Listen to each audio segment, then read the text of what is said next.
প্রিয় শিক্ষার্থীরা, কেমন আছো তোমরা সবাই? Welcome to Backbone School. আশা করি তোমরা সবাই অনেক ভালো আছো এবং সুস্থ আছো। আজকের ক্লাসের মধ্যে আমরা যে টপিকগুলো নিয়ে পড়বো সেগুলো হচ্ছে মোবাইলের যোগাযোগ, 2 নাম্বারটি হচ্ছে বিভিন্ন প্রজন্মের মোবাইল এবং তৃতীয় আমাদের টপিকটি হচ্ছে কম্পিউটার নেটওয়ার্কের ধারণা এবং নেটওয়ার্কের উদ্দেশ্য। চলে আসি প্রথম টপিকের মধ্যে, মোবাইল যোগাযোগ। 1973 সালে প্রথম হ্যান্ডহেল্ড ফোন তৈরি করেন মোটোরোলা কোম্পানির জন এফ মিটশেল এবং ডক্টর মার্টিন কুপার। তারা দুজন মিলেই 1973 সালে প্রথম হ্যান্ডহেল্ড মোবাইল তৈরি করেন। তখন যে হ্যান্ডসেট তৈরি করা হয়েছিল তার ওজন ছিল 2.2 পাউন্ড অথবা 1 কেজি। জাস্ট ইমাজিন করো, একটা ফোনের ওজন হচ্ছে 1 কেজি। দেখা যায় এখন যে ফোনগুলো তৈরি হয়, স্মার্টফোনগুলো, ওগুলো সাধারণত 200 গ্রাম থেকে 300 মাঝামাঝি থাকে। কিন্তু ওই টাইমের দিকে, প্রথম দিকে, একটা ফোনের ওজন ছিল হচ্ছে 1 কেজি। ওটা যদি স্মার্টফোনও ছিল না, ঠিক আছে, জাস্ট নর্মাল হচ্ছে যে আমাদের বাটন ফোনগুলো আছে, 1 কেজি ওজনের একটা ফোন। 1983 সালে প্রথম বাণিজ্যিকভাবে ডায়নাটেক 8000X এই মোবাইল ফোনটি হচ্ছে পাওয়া গিয়েছিল।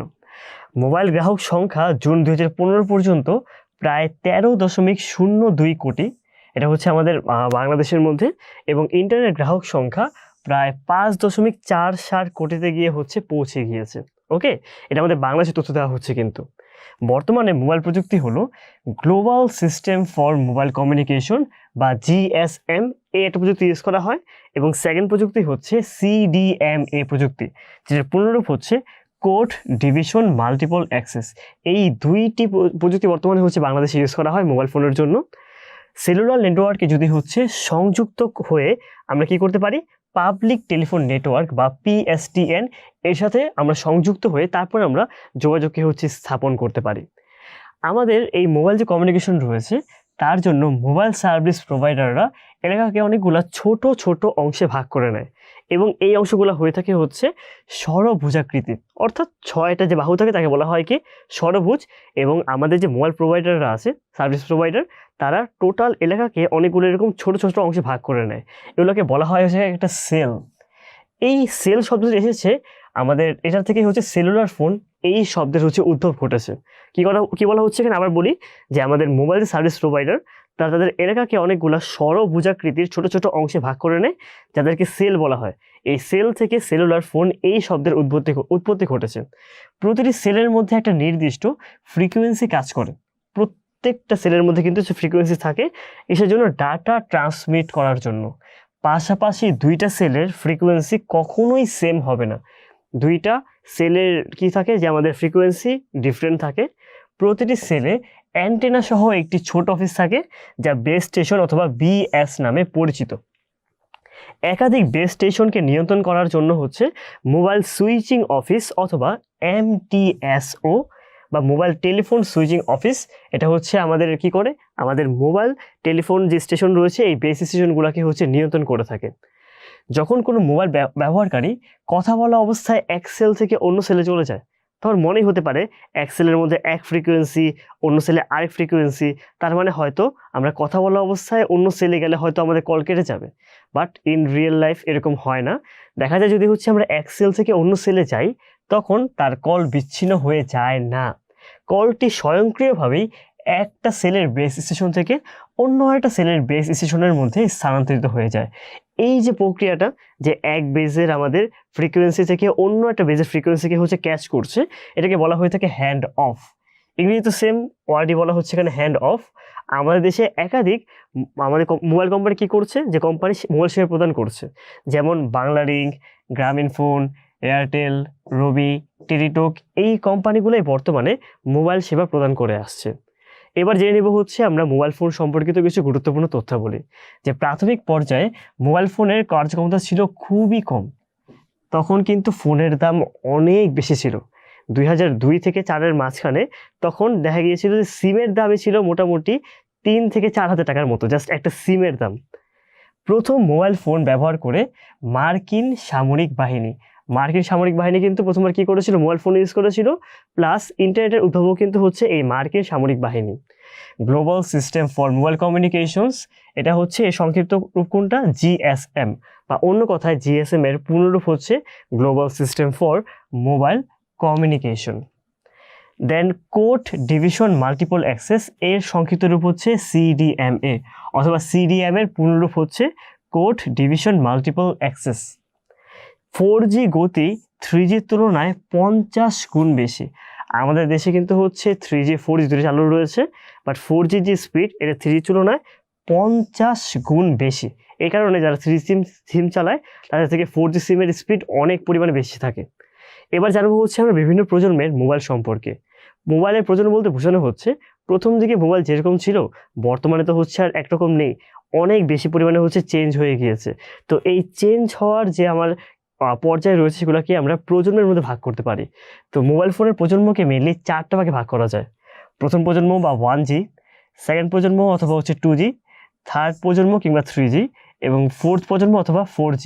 এখানে জি দ্বারা বোঝানো হচ্ছে প্রজন্ম বা জেনারেশন। জেনারেশনের সংক্ষিপ্ত হচ্ছে কি জি, এছাড়া 1G, 2G, 3G and 4G, এই 4টাই হচ্ছে আমাদের মোবাইল ফোনের জেনারেশন। তো আমরা চলে আসি হচ্ছে প্রথম প্রজন্মের মধ্যে বা ফার্স্ট জেনারেশন বা 1G। প্রথম বাণিজ্যিকভাবে সেলুলার নেটওয়ার্ক তৈরি করে জাপানের telecommunication company NTTC, Nippon Telegraph and Telephone Corporation 1969 সালে প্রথম বাণিজ্যিকভাবে সেলুলার নেটওয়ার্ক তৈরি করেছিল। এরপর 1981 সালে NMT বা নর্ডিক মোবাইল টেলিকমিউনিকেশন কোম্পানি যেটা রয়েছে সেটা কর্তৃক ডেনমার্ক, ফিনল্যান্ড, নরওয়ে এবং সুইডেনে মোবাইল ফোনের যাত্রা শুরু হয়েছিল। 1983 সালে যুক্তরাষ্ট্রের শিকাগো শহরে মোটোরোলা ডায়নাটেক নামে হ্যান্ডহেল্ড মোবাইল ফোনের সাহায্যে 1G নেটওয়ার্কে প্রবেশ করে। এরপর ইংল্যান্ড, মেক্সিকো এবং কানাডার মধ্যে চালু হয় মোবাইল ফোনের ব্যবহার। প্রথম প্রজন্মের অ্যানালগ পদ্ধতিতে কী করা হতো, রেডিও সিগন্যালকে ব্যবহার করা হতো। রেডিও সিগন্যাল ব্যবহার করা হতো একদম প্রথম প্রজন্ম থেকেই, কিন্তু সেটা করা হতো অ্যানালগ পদ্ধতিতে। এবার পড়বো হচ্ছে আমরা সেকেন্ড জেনারেশন বা দ্বিতীয় প্রজন্ম নিয়ে। 1990 সালে যখন কিনা GSM প্রযুক্তির আবিষ্কার ঘটে তখনই অ্যানালগ সিগন্যালের পরিবর্তে ডিজিটাল সিগন্যাল ব্যবহার করা শুরু হয়, এবং তার মাধ্যমে প্রথম প্রজন্ম থেকে আমাদের ফোনের দ্বিতীয় প্রজন্মের যাত্রা শুরু হয়। 1991 সালে ফিনল্যান্ড দ্বিতীয় প্রজন্মের GSM প্রযুক্তি রেডিও লিনিয়া চালু করে। এই প্রজন্মের উল্লেখযোগ্য বৈশিষ্ট্যের মধ্যে গিয়ে পড়ছে বিভিন্ন নেটওয়ার্কের মধ্যে টেক্সট মেসেজ অথবা SMS প্রদান করা, আদান প্রদান করা, দেন পিকচার মেসেজ সেন্ড করা। এটা কিন্তু বুঝতেই পারছো কত আগে পিকচার মেসেজ সেন্ড করা পসিবল ছিল, এবং মাল্টিমিডিয়া মেসেজ সার্ভিস চালু করা, যেটাকে ইংলিশে বলা হচ্ছে সংক্ষেপে MSS। দ্বিতীয় প্রজন্মের ডিজিটাল পদ্ধতিতে কী করা হতো, রেডিও সিগন্যাল ব্যবহার করা হতো। প্রথম প্রজন্মের মধ্যে রেডিও সিগন্যাল ব্যবহার করা হতো, কিন্তু সেটা ছিল হচ্ছে অ্যানালগ পদ্ধতিতে, কিন্তু দ্বিতীয় প্রজন্মের মধ্যে ডিজিটাল পদ্ধতিতে রেডিও সিগন্যালকে ব্যবহার করা শুরু হয়েছিল। এরপর আমরা জানবো হচ্ছে 3G অথবা থার্ড জেনারেশন সম্পর্কে। তৃতীয় প্রজন্ম। দ্বিতীয় প্রজন্মের 10 বছর পর 2001 সালে জাপানের NTT ডোকোমো টেলিকমিউনিকেশন যে কোম্পানি ছিল সেটাই এই 3G মোবাইল প্রযুক্তি চালু করে, এবং এই প্রযুক্তির নাম হচ্ছে WCDMA, অর্থাৎ wide band code division multiple access. এই প্রজন্মের উল্লেখযোগ্য বৈশিষ্ট্য হলো ভিডিও কলিং। আগে শুধুমাত্র অডিও কল করা যেত, এই প্রথম ভিডিও কল করা পসিবল হয়েছিল, অর্থাৎ দুই প্রান্তের মানুষ নিজেদের দেখতে পারছে এবং কথাও বলতে পারছে। ডেটা ট্রান্সফারের রেট হলো 200 kbps। এখানে বি যদি ছোট হাতের হয় তখন হয় বিট, আর বড় হাতের হলে হয়ে যায় হচ্ছে বাইট। মোবাইল প্রযুক্তি হলো UTMS, WCDMA, দেন TD-SCDMA। এই প্রযুক্তিগুলো ব্যবহার করেই 3G যে আমাদের প্রযুক্তি রয়েছে বা থার্ড জেনারেশন সেটা হচ্ছে আমাদের আবিষ্কার হয়েছিল। ডেটা ট্রান্সমিশনের জন্য প্যাকেট সুইচিং এবং সার্কিট সুইচিংয়ের ব্যবহার তখন শুরু হয়।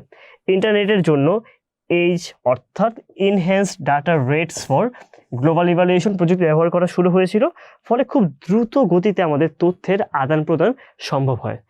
এরপরে আসে হচ্ছে কোনটা, 4G অথবা চতুর্থ প্রজন্ম। 2006 সালে দক্ষিণ কোরিয়াতেই এই চতুর্থ প্রজন্মের মোবাইল ফোনের যাত্রা শুরু হয়। কিসের মাধ্যমে, মোবাইল WiMAX স্ট্যান্ডার্ডের মাধ্যমে, এবং 2009 সালে অসলো, নরওয়ে এবং আমাদের সুইডেনে LTE অর্থাৎ লং টার্ম ইভালুয়েশন স্ট্যান্ডার্ডের মাধ্যমে 4G এর ব্যবহার শুরু হয়। এই প্রজন্মের মোবাইল ফোনের প্রধান বৈশিষ্ট্য হচ্ছে সার্কিট সুইচিংয়ের পরিবর্তে বর্তমানে ইন্টারনেট প্রোটোকল বা IP ভিত্তিক হচ্ছে নেটওয়ার্ককে ইউজ করা হচ্ছে। আগের প্রজন্মের বৈশিষ্ট্য ছিল কোনটা? সার্কিট সুইচ ব্যবহার করা। অ্যান্ড বর্তমান প্রজন্ম বা চতুর্থ প্রজন্মের বর্তমান ব্যবহার হচ্ছে ইন্টারনেট প্রোটোকল অর আইপির মাধ্যমে নেটওয়ার্কের হচ্ছে ব্যবস্থা করা। ডেটা ট্রান্সমিট স্পিড 3G এর চেয়ে 50 গুণ বেশি, অর্থাৎ এর স্পিড হচ্ছে 10 Mbps। IPv6 এই ভার্সন ভিত্তিক প্যাকেট ট্রান্সমিশন বর্তমানে এই ফোর্থ প্রজন্ম বা 4Gর মধ্যে হচ্ছে ব্যবহার করা হয়ে থাকে। এবার জানবো আমরা কম্পিউটার নেটওয়ার্কের ধারণা এবং নেটওয়ার্কের উদ্দেশ্য সম্পর্কে। কম্পিউটার নেটওয়ার্ক বলতে মেনলি কী বোঝানো হচ্ছে? দুই বা ততোধিক কম্পিউটারের মধ্যে আন্তঃসংযোগ যে ব্যবস্থা তাকেই বলতে পারি হচ্ছে আমরা কম্পিউটার নেটওয়ার্ক। আন্তঃসংযোগ বলতে মেনলি কী বোঝানো হয়? মনে করো একটা প্রতিষ্ঠানের মধ্যে একটা মাত্র প্রিন্টার রয়েছে আর 5টা কম্পিউটার রয়েছে। এখন 5টা কম্পিউটারের জন্য কি হচ্ছে 5টা আলাদা আলাদা করে হচ্ছে প্রিন্টার চালানো কি আসলে পসিবল? এটা অনেক বেশি কস্টলি হয়ে যায় অ্যান্ড এটার কোনো দরকারই নেই। যেটা করতে পারি, একটা প্রতিষ্ঠানের মধ্যে যেহেতু হচ্ছে 5টা কম্পিউটার রয়েছে আর একটা প্রিন্টার রয়েছে, ওই 5টা কম্পিউটারকে যদি হচ্ছে আমরা একটা প্রিন্টারের সাথে কানেক্ট করতে পারি, তাহলে 5টা কম্পিউটারের যে প্রিন্ট করার দরকার যখন হবে তখন একটা প্রিন্টার দিয়েই প্রিন্ট করা পসিবল হবে। এই যে আমরা একটা প্রিন্টারের সাথে 5টা কম্পিউটারকে হচ্ছে অ্যাড করে দিচ্ছি, এই কাজটাকে বলতে পারি হচ্ছে আমরা নেটওয়ার্ক। এখানে কি করা হচ্ছে? প্রত্যেকটা কম্পিউটারের মধ্যে একটা আন্তঃসংযোগ তৈরি করা হচ্ছে। এর ফলে তারা আমাদের হার্ডওয়্যারটাকে কি করতে পারছে? সবাই একসাথে ইউজ করতে পারছে। এছাড়া নিজেদের মধ্যে তারা খুব ইজিলি ডাটাকে ট্রান্সফার করতে পারবে। এটাকেই বলা হচ্ছে একটা নেটওয়ার্ক। প্যান, ল্যান, ম্যান, ওয়েন এই 4টি হচ্ছে মূলত আমাদের নেটওয়ার্কের প্রকারভেদ।